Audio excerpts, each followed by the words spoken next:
Good evening. We just finished Shavuos, and as I told you, the Chassam Sofer said that there's no Chol HaMoed on Shavuos because it's so high that there's no room for any Chol. With that, he explains why is it so high? Because there is no Sfeika D'Yoima. That means Pesach and Sukkot depend on when Rosh Chodesh was. So therefore you had a Sfeika D'Yoima. The second day is a suffix. But Shavuos doesn't depend on when Rosh Chodesh Sivan is. We count 50 days from Tisperu Chamishim Yom, and the 50th day is Shavuos. So why do we have then the second day? So he answers because it's part of Sholosh Regolim, and since two of the Regolim, Pesach and Sukkot, have the extra day, so therefore it's part of the set, the unit, Sholosh Regolim, so we do it for Shavuos also. But he says really it's like Yom HaRichta, like Rosh Hashanah. That's the status of the second day, is almost touching the first day in Kedusha and in the level of its ability to be mashpia for Klal Yisrael, that the second day of Shavuos really has its own rare and remarkable distinction. But why do I say that to you? Shavuos is over, because what I want to say to you is that we say in every Shemana Esrei of Yom Tiv, V'hasiyenu Hashem Elokeinu es birkas moyadecha, that each and every Yom Tiv has incorporated into its essence dynamic and diverse powers to drench Klal Yisrael with. And that's why we ask each and every Yom Tov, it came now Shavuos, we want HaKadosh Baruch Hu, give us the incorporation of what the essence of Shavuos is. As Birkas Moyadecha, that each and every one of us should be imbued, it should be imparted, it should be instilled into the metzias of what the Yom Tov is, going straight into the essence of our neshamas. Now this week's parsha is Parshas Naso, and as you know, Parshas Naso has 176 psukim. So does the Gemara Baba Basra have 176 dafim, the biggest Gemara, and so does the largest parak of Tilim, Kuf Yud Tes, have 176 psukim.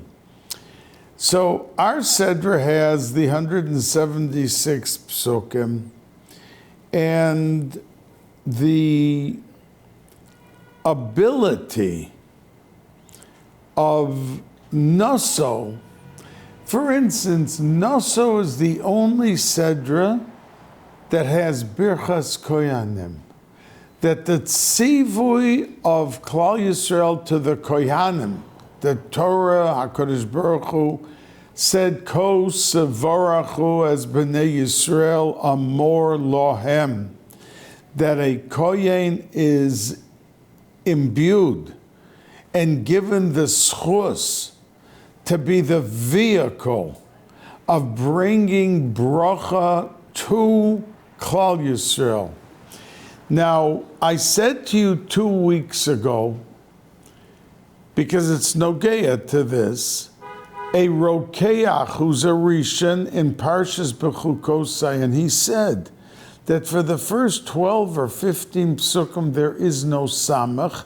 And I told you then that the reason there's no samach, says the rokeach, is because there are 60 letters in the 3 psukim of Birchas Koyanim.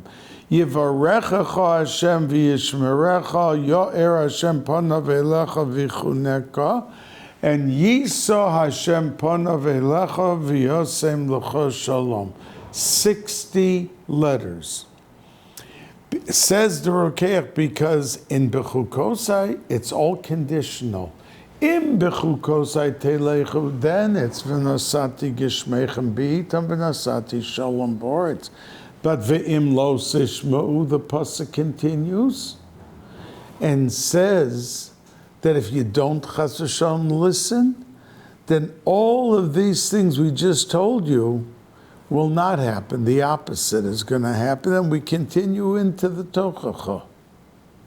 So it's conditional. You keep it, you're blessed. You don't keep it, you have no bracha. Says the Rokeach, but the exception to this rule is Birchas Koyanim.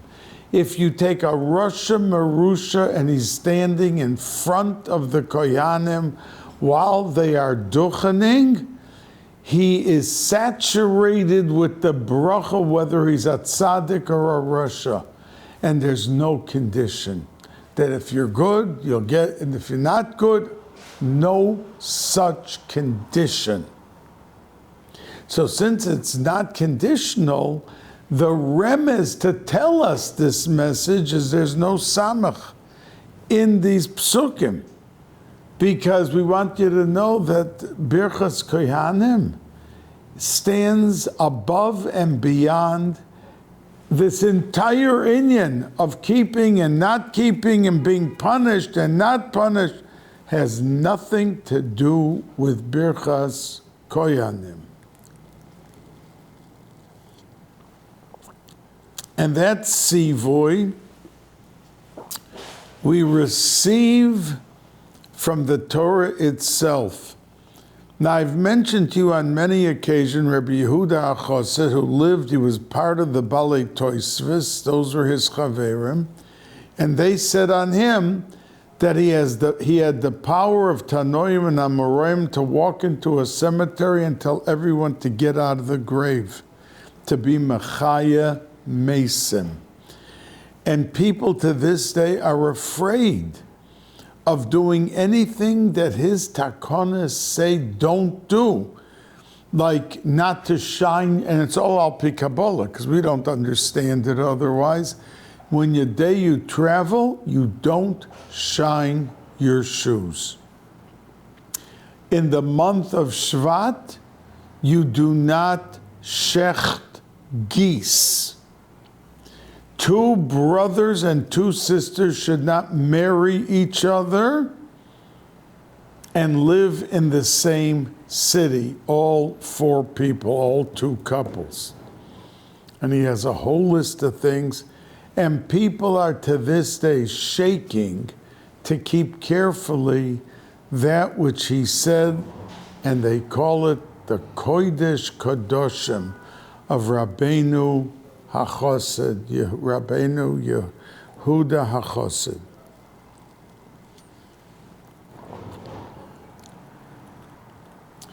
And he explained when he told everyone not to duchen in Chutz Loretz, because the bracha that comes down is so powerful that people cannot contain it. It was like a pitcher, gigantic pitcher filled with water, and we start pouring it into a cup this size. After a minute, it's going to start overflowing. It could break the cup. It could pour over the cup. That's what Rabbi Yehuda HaChassid said, that the power of Birchas Koyanim has on people, and in Chutz La'aretz they cannot contain it. So you should not duchen in Chutz La'aretz. Now the Sfardim never accepted Rabbi Yehuda HaChassid, so in their shuls to this day, they still say Birchas Koyanim each and every day. And many times you see ambulances bringing people from the hospital to the Birchas Koyanim of those shuls that do say Birchas Koyanim, the Svardish shuls, and because they want the bracha, because the bracha is there and they're sick and they need the bracha. I have even seen them bringing people on stretchers from ambulances and carried in, and they're there for the 10 minutes of Birchas Koyanim, and they carry the people back out. Anyway, that Sivui and the Shoirish of being the vehicle for Klal Yisrael to carry that tremendous, powerful bracha of Birchas Koyanim is in our Sedra Parshas Naso. Now, the last words is V'yosem l'cho shalom. And Meforshim ask, why does it say it in the singular? We're talking to the whole Klal Yisrael. And it should say, V'yosem lachem shalom. Or Yevorachem Hashem v'yish merechem. And it should be all in plural. But the last bracha is about shalom. And the Meforshim say that the individual has to look at himself and discover within himself how can he be a promoter of shalom. So we're not talking to the multitudes. We're talking to each and every individual. Because if you give a speech and you discuss the concept of promoting shalom, so every person's mind drifts off, oh yeah, there's this guy in shul, he's always arguing, and this guy on the block is always causing trouble. It's always the other person. But to make real shalom, you have to be ready to sacrifice and to give up. And it begins and it effectuates its power through the individual. So say the Meforshim that each and every individual has to be ready to be able to carry out the mission of peacemaking by promoting it, starting with himself. I shouldn't have said this, I shouldn't have done that, it cooked up a storm. He has to really, it's a little painful because we never want to put the blame or the achrayus and responsibility at our own doorstep. It has to begin with the person. Now, there's a whole discussion why Gershon Kahasim Merori. Gershon was the Bechor, yet they gave to the most important of carrying the Aron to Kahas, to the Bnei Kahas, not to Gershon. And our Seder begins, Naso es Rosh, Bnei Gershon Gam Heim, they also. Now, when you say to someone, include that and that person also, there's a connotation like he wasn't included. But by the way, don't forget to include him. That's what the pasuk says, Gam Heim. And the Meforshim jump at that opportunity to discuss what the Gam Heim is. Because Kahas, who was not the Bechor, had the distinct privilege and honor to carry the Aron. The lesser things in the Mishkan was given to Gershon.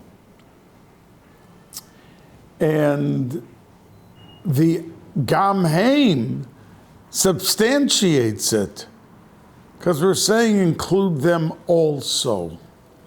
So the Meforshim point out that we do not have a monopoly on leadership. It means you can have, by Klal Yisrael, someone who doesn't look so grand and so gracious and so outstanding, but he can be way at the top of the list.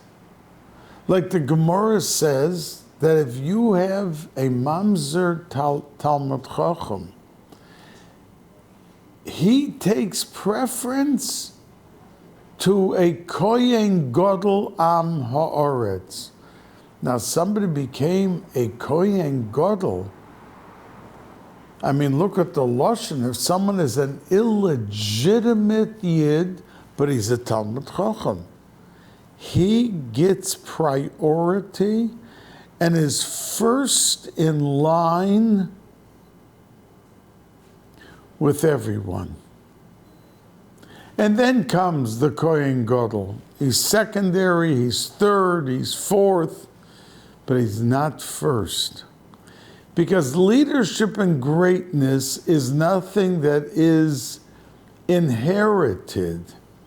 And that's why there was the Kohen Meshuchim, that Kohen HaMoshiach, that the Kohen that was appointed to lead the people into war, he had a special, unique job that when Klal Yisrael was going to go out into fighting and into leading Klal Yisrael, that no one should be nervous, and that it was his job to encourage them and uplift them and bolster their stamina to be able to be effective warriors and not to be concerned or worried. And that was his job. Now, a Kohen Gadol who died, if his son was royed to be a Kohen Gadol, he became the next in line. If someone is a Rav in a shul and he has a son that is roy to give the shiurim and lead the congregation, he's next in line. But this Kohen HaMashuach LaMilchama, this was the only exception, that it had nothing to do with genealogy and with inheritance. Because if he couldn't get up and firestorm the crowd to pick up their spirits and go in with the zest and the zeal required of picking up spirit, he was not the one who inherited his father's position. And there were many notable aspects of his mission and his life. The Kohen Gadol could only marry a Besula Kiyim, Besula Meyama, V'yikach Isha, no Almana, no Grusha, nothing. And regular Kohanim could marry an Almana, not a Grusha, but an Almana, but not the Kohen HaMashuach Milchama. Only he and the Kohen Gadol were in that unique category because of his mission. So when we talk about Gershon, who was a wonderful Yid, and he was the Bechor, and you wonder why wasn't he given the Oren to carry, and he was skipped over and it was given to Koos. We have to realize, and this the Meforshim say, sometimes someone does something remarkable and outstanding, and no one notices any acknowledgement by HaKadosh Baruch Hu. I'm talking about, let's say there was somebody in a city and he got wind of it that the Goyim are going to attack, and there's 300 families there, and their goal was to disseminate and destroy each and every family. This man came and notified everyone by the nick of time, in the nick of time, and saved the 300. Is there anything bigger than that? Yet you see the man in Parnassa, he's struggling for a livelihood.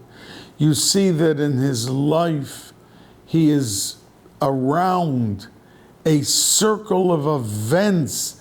Nebuchadnezzar has a child that's very sick, and we're wondering, where's the schusim? I mean, this man saved 300 families.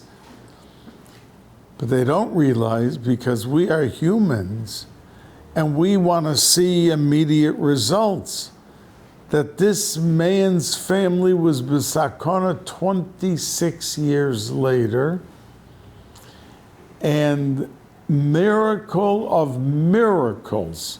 Not only was he saved, but he moved to a place and became the biggest gevir in town. So for 25 years, people had a question. Why wasn't he rewarded? Where was the schar? Where was the schus of lives? Somebody that saves the life of one, Chazal say, is considered like he saved the whole world. We learn that from Adam, that there was only one after Cain killed Hevel.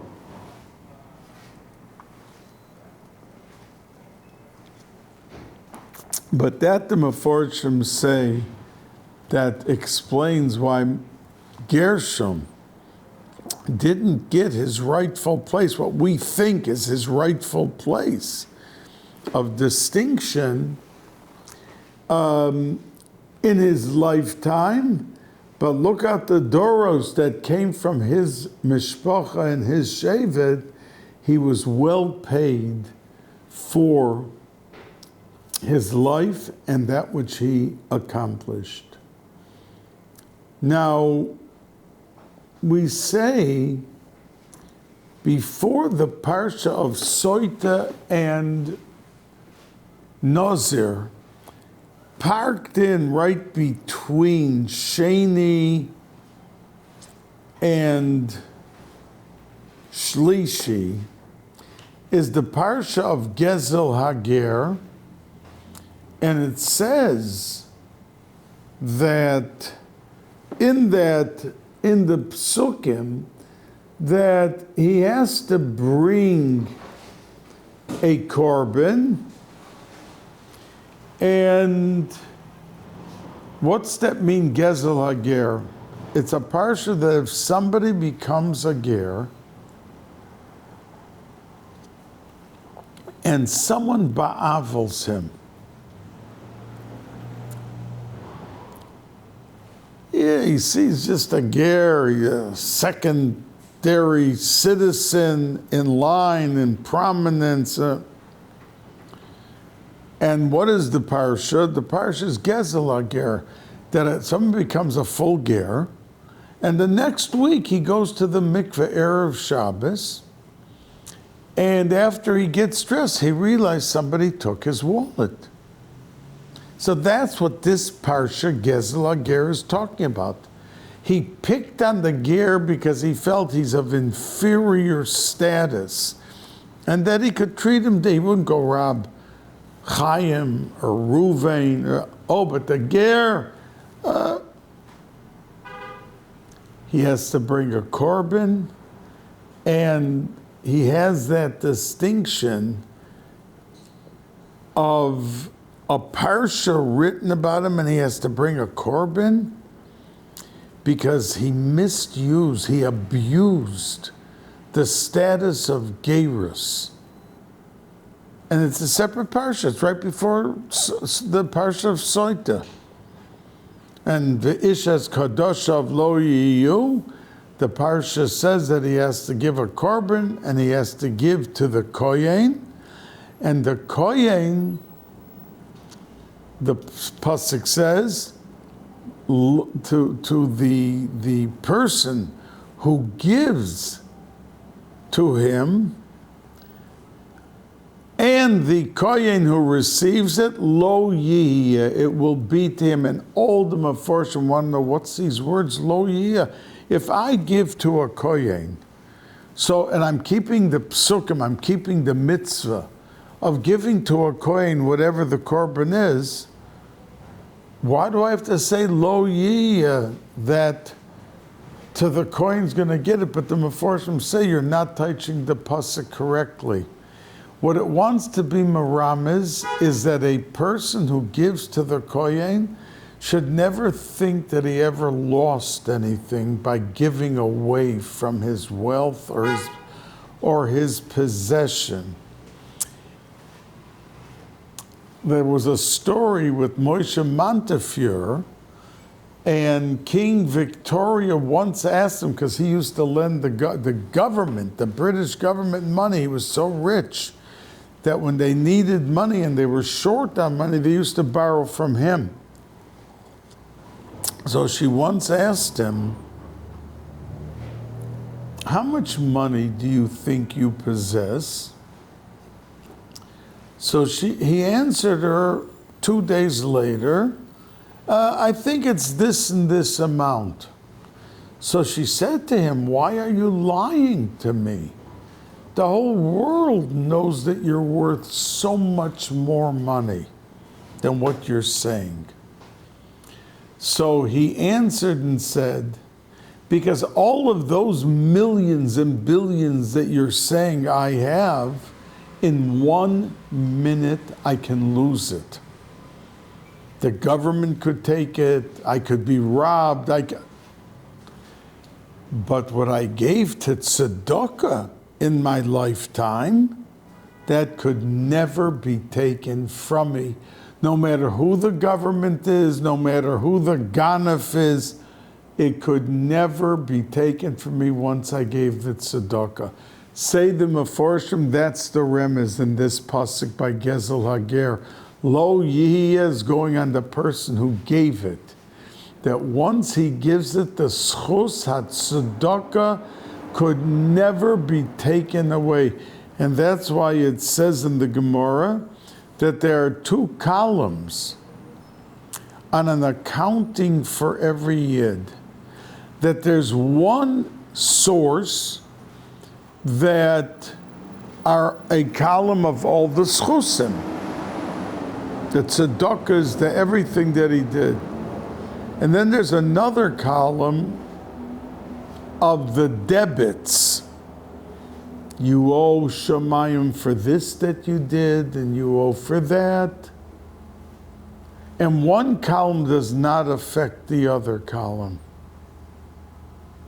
Means Yaakov Avinu said, "Katonti mikol hachasodim mikol emes asher osisa esavdecha." He said, "I used up schusim," but he wasn't saying that I had a virus and that's taking off the schusim. Schusim remains schusim on the account for every yid. What he has to answer for what he did wrong, that is a separate column. And that's why we try to make it up. When we make our father or mother unhappy, we try to do things that they're going to smile, appreciate, and not be so angry with us. That is the level of Ish es Kadoshav Lo Yiyu La Kohen Tiyeh. And that is what the pasuk, the Meforshim say, is also Meramez too. Now, we then go into the Parsha of Soita.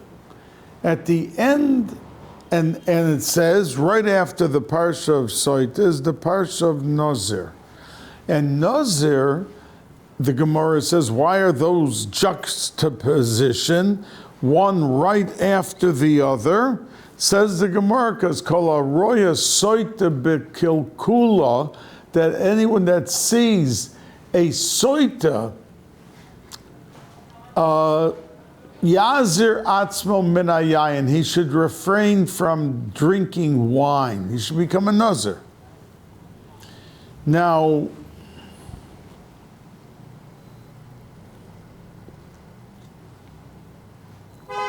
we know, like the Ramban says, that the only mitzvah which was an open miracle, that means we put on tefillin, and of course the pasuk says, "V'ra'u kol amei haaretz ki shem Hashem nikra alecha v'yaru mimeka," that there is a ripple effect from the mitzvah. But we just put on the tefillin, and in Shemayim they work out that the tefillin protects us and does for us, like it says about tzitzis, which is one notch lower than tefillin, yet Tzaddikim, the Arizal says that somebody who sleeps, now tzitzis is not a mitzvah at night, yet the Arizal says the shmira for the person and his neshama, because when a person goes to sleep, all the averis, all the lashon hara, all the whatever he did bad that day, when his neshama leaves him and he goes up to Shemayim, and it's not every day that it goes up, but on a day that it goes up, there's an army of bad malachim waiting to beat the daylights out of his neshama. And that's why the Gemara says, "V'cherev pifios b'yodam lasos nekama." It's the tzitzis and the kriyashma that protect that neshama. It encircles the neshama. No avera can touch him, touch his neshama. So the Ramban says, though, but when it comes to soita, because what was soita? That if a woman went into a building with a man she was not married to, and her husband saw her, and there were no eidim, there was just one, ve'eid ein ba, just the husband saw her, he can bring her to the Bais Hamikdash, to the Kohen, and he gives her to drink from the Mei Hamorim. And the pasuk says that if she's guilty, she did something wrong with that man. V'tzavsa vitna, v'tzavsa yirecha, v'tzavsa vitna, v'kavsa yirecha. That her stomach drops and she dies. But v'im lo nitma, but let's say she was innocent. V'niksa v'nizra azora, she became pregnant. That's a miracle. That means this is a woman, and the Gemara says that there were many women who could not become expecting, and they felt terrible, and they put themselves into a position that they were suspected of being a soita. So the husband would take them, they would drink the thing, and they would then end up become expecting, pregnant. The pasuk says, "V'niksa v'nizra azara," that special miracle effect happened.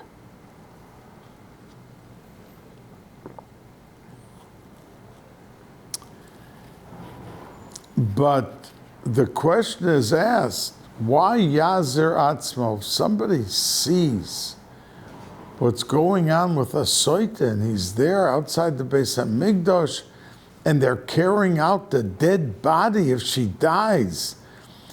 He should be so shaken up. What does he become a nazir for?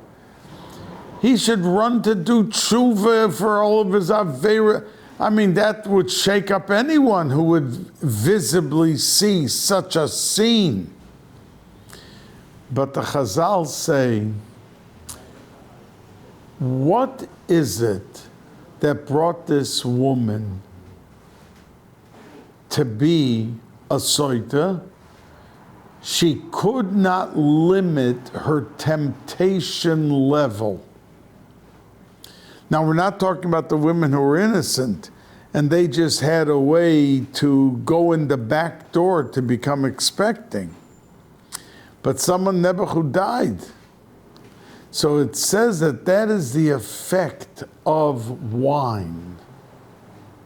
In Torah, when we learn Nazir from this parsha,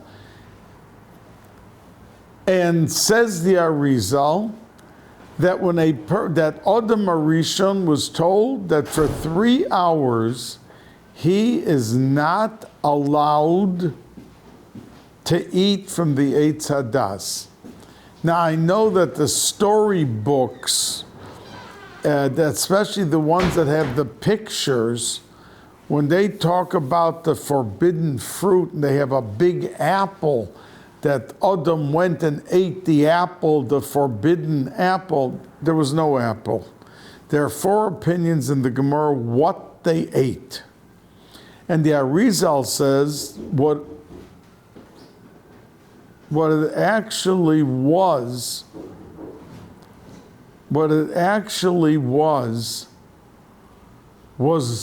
grapes, wine. That is what they ended up eating. And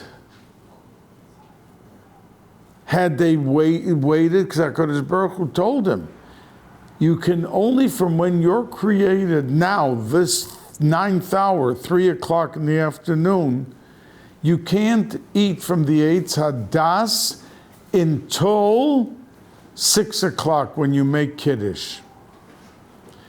And the whole problem of him he wreaked havoc. There would have been no cemeteries, no hospitals, nothing, because of those 3 hours. Now, Adam Arishon and Chava had in Gan Eden, there's a level of Mashiach when Mashiach comes.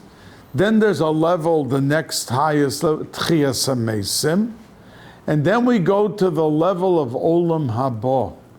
They had Olam Haba, which was higher than Tchias HaMesim. But it wasn't enough. It wasn't enough, and look what they did to the world, which that chet would have been fixed except by the Egel. The world was going to revert back to what it was before Adam and Chava ate from the Eitz Hadas. But the Egel, the golden calf, took that out of consideration, and we are 3,300 years later still suffering in Golus and with all the sickness and with all the problems with children and with all the problems of Parnasa, and everything we have is because they made the Egel, and there was no tikkun of the Avera of Adam and Chava. But this whole thing, when you digest it, they had everything and anything, and it still wasn't enough.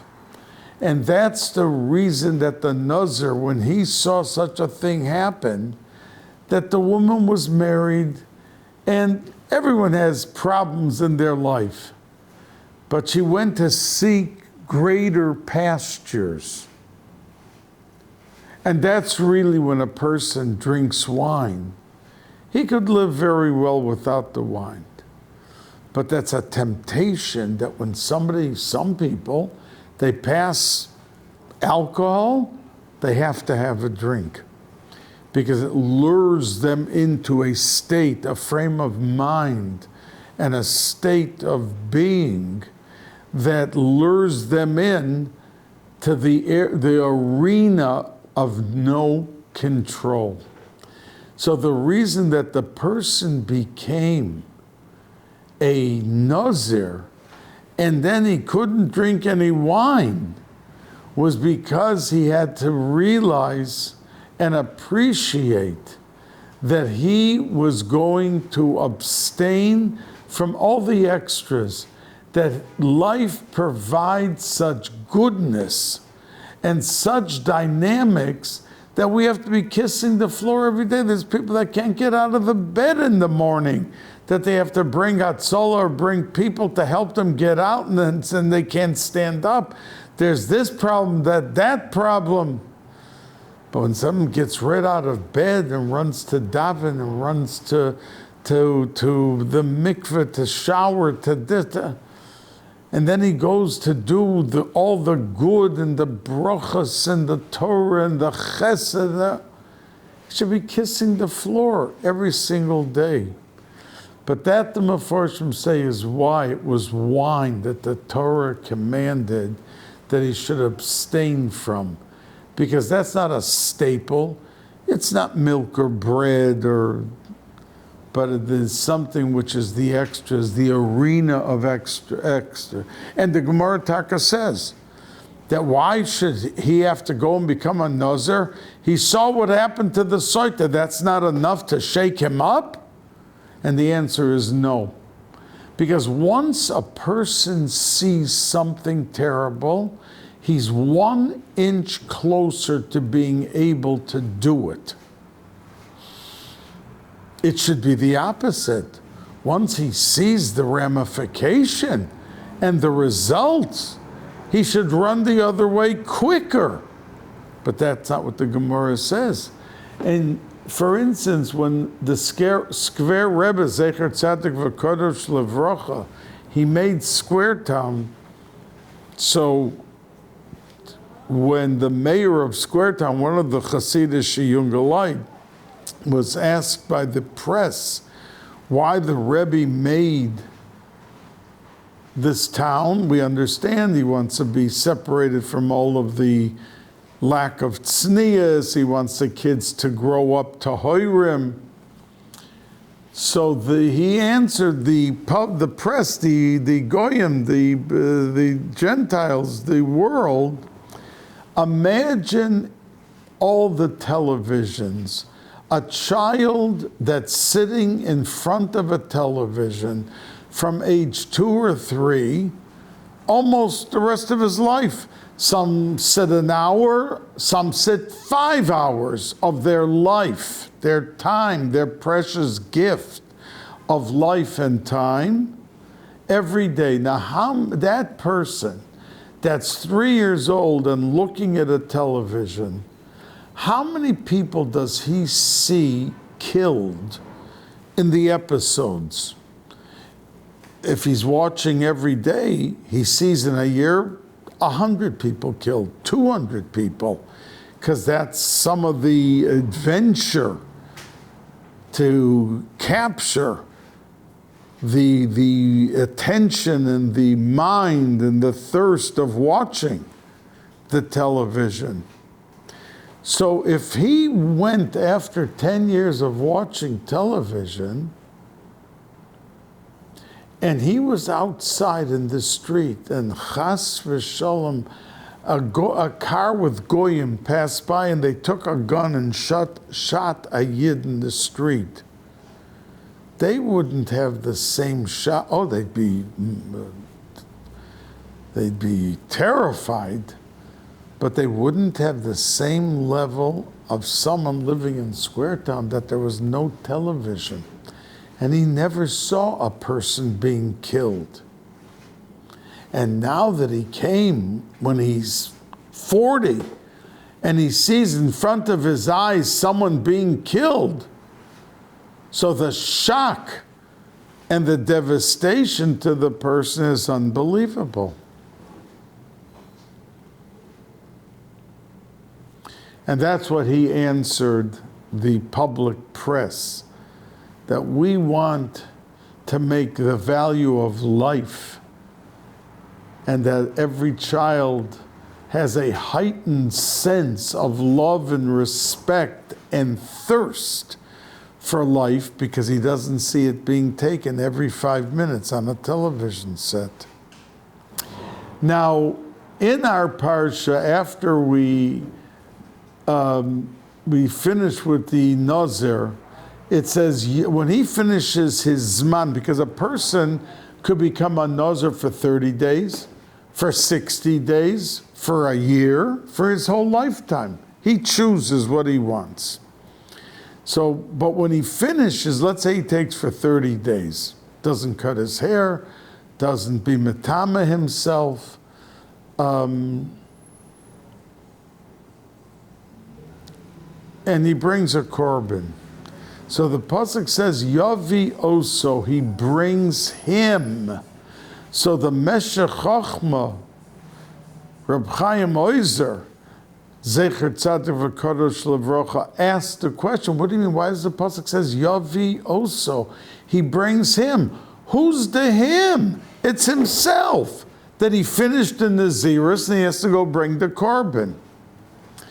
But the answer is, and it's a beautiful, deep thought for every person to think for a moment. Says the Meshech Chochma, Reb Chaim Oizer, Yavi also, he brings him, because after the time of Nazirus, he's a changed man. And he leaves over the old person that he was, who he used to be. So Yavi also, he brings him, that person that now this changed his whole life, his thinking, his being, of how to behave, what to cherish, what to prioritize in terms of activity and what you do with your time and what you do with your life. And that is the process of tshuva, but an intensification of tshuva is nazirus. And that's why it's just like it says the level of appreciation. Now, a regular kohen can go to his parents, to the 7 kroivim, their funerals. A kohen gadol cannot. He can only go to a mes mitzvah. There's somebody lying in the middle of the street. No one's taking care of a dead body. He is allowed, the kohen gadol could go over to the dead body, pick him up, do the tahara, do whatever he has to do for kavod hames, for the dignity of the deceased. And the Nazir likewise, he cannot go to his parents' levaya, but he can go to a meis mitzvah. So the Mefarshim asked, why would a Nazir not be allowed to go to his parents' levaya, and a regular kohen could go and a kohen gadol cannot go? So they answer and say, because a kohen is a kohen, he didn't do a thing for it. His last name is Cohen, and he was born into a family that the father was a kohen, so he automatically becomes a kohen. But a kohen gadol and a nazir, they didn't become a nazir or a kohen gadol because of who their father was. It was a level of achievement which is attributed to them. They themselves, it has nothing to do with their parents. They rose to the level of becoming a kohen gadol. You don't become a kohen gadol because your father is a kohen or a kohen gadol. It's because you deserve to become the kohen gadol. Your mitzvahs and your maisim toivim that you have been enveloped within your life has risen you to the level of kohen gadol and to nazir. And that's why we don't allow them to go to their, because you have, being in your state, it has nothing to do with your parents. It has to do with your own achievement.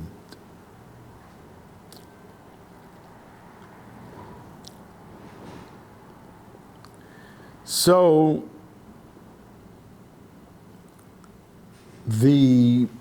our Sedra carries in it the celebration which I talk to you about all the time, because Moshe Rabbeinu finished the Mishkan, Klal Yisrael, Hanukkah, and that's why we lane Parshas Naso, our Parsha, not the whole Parsha, the Parsha that talks about the dedication and celebration. And when was it actually the functional Mishkan with the Korbanos and with everything? Rosh Chodesh Nisan. And every day of the first 12 days of Nisan, a different Shevet brought a different korban. Now, the first one to bring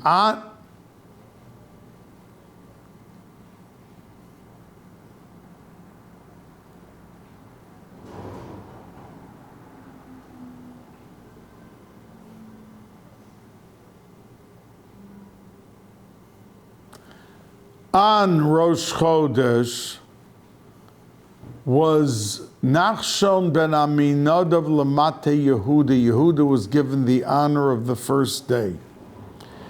But the pasuk says V'korbono, and his korban. Why is there a vav? The Mefarshim ask. Why is there a vav on the word V'korbono? Vav means it's a continuation from before. He wasn't continuing from any, he was the first. It just should have said korbono, his korban. By the second or third, you could say v'korbono. It doesn't say it. It just says korbono. But by him, certainly it should have said, but it doesn't. It says v'korbono, and his korban, as if it's attached to a prior korban. So the Mefarshim say the reason there is a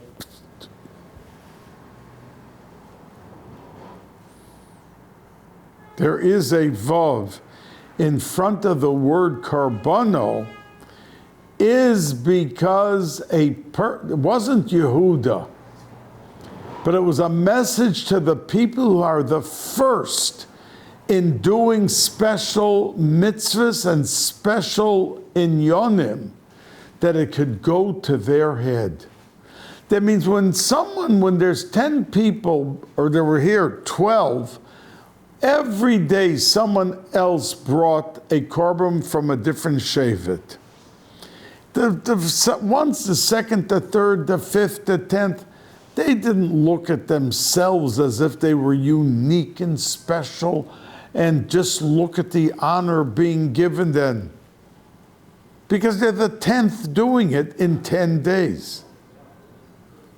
But Yehuda was the first, Nachshon ben Aminadav was the first. So he could have gone with an attitude, look at the honor, look at the special uniqueness of what I am doing now, and I am able to be with that distinction forever, that the Torah is going to be myriad. I was the first. But Nachshon, say the Mefarshim, went with such anava, with such humility, as if he was the last. And there was a vav, and he did it like everybody else. But he was the first to do it. And that could have brought him to gaiva and godless, but it didn't happen. V'korbono, the Torah is myriad, that the vav comes out at the beginning to tell us his beautiful madrega. Now, I mentioned to you that Nisano ben Tzur was the second from Yisachar. He was the second to bring, and he had a whole question. Should he bring the same thing as Yehuda the day before, so there's no competition, or should he outdo him? In other words, you get bored at everyone bringing the same chicken dinner to every bar mitzvah in an 8th grade, that all the 8th graders, the 25 boys are having bar mitzvahs, eating the same thing. And the Medrash says that that's why there's only one difference in all 12, and the Torah says the whole thing. What they brought, korbono, karas, kesef, achas, shloshim u'meya, mishkala, they describe to the last detail everything that each and every one brought. And it says the same lashon except for one. And that was Nisano ben Tzur, who was the first to bring, not the first, the second. And he said the Medrash, that I'm going to set the pace, because once two do it, then the third is going to follow suit, and the fourth, and the fifth, and the sixth. So he decided, it may look simple, but I am going to dispel the possibility of having raging jealousy and outdoing the next one. So he brought humble spirit and simplicity of expression to the processing of the celebration and dedication, and that's why it says hikriv es karbano. It doesn't say karbano, karas kesef. It says hikriv, which is a lashon of hifil, causative. He caused the next 10 to bring exactly what Nachshon brought and what he now brought by doing it the second, the exact same thing as the first. So in our actions, we have ripple effects. Are we trying to outdo the next one? We live in a house, Baruch Hashem, we're functioning, we have a few rooms, everyone has, we know the stories where everyone had to live in one room. We, Baruch Hashem, so do we have to outdo the neighbor with the outstanding new this and that? Live with the simplicity. I remember there was Mr. Levy, lived, it's Rabbi Levy from Detroit, let him be well. So his father was a wealthy man, you never knew it. He lived in an apartment building, but he moved to Monsey, and he didn't like the fact that the shuls, there was no Yekish shul, they were Yekas. So he built a shul, and it was probably the simplest shul that was ever. He wanted that there should be proper bathrooms, He wanted that the shul should have the 12 windows, like many shuls have, that the Tamei Minhagim brings the minig. People build shuls to have the 12 windows, keneged each shevet. And he had a functional shul with a heating system, with a cooling system, but from the walls and from the outside, it could not have been simpler.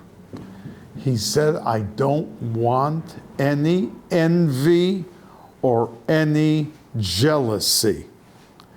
So we should learn from these shining examples of these beautiful people and be able to learn from their magnificence of display of simplicity and humility in their actions each and every day of their lives.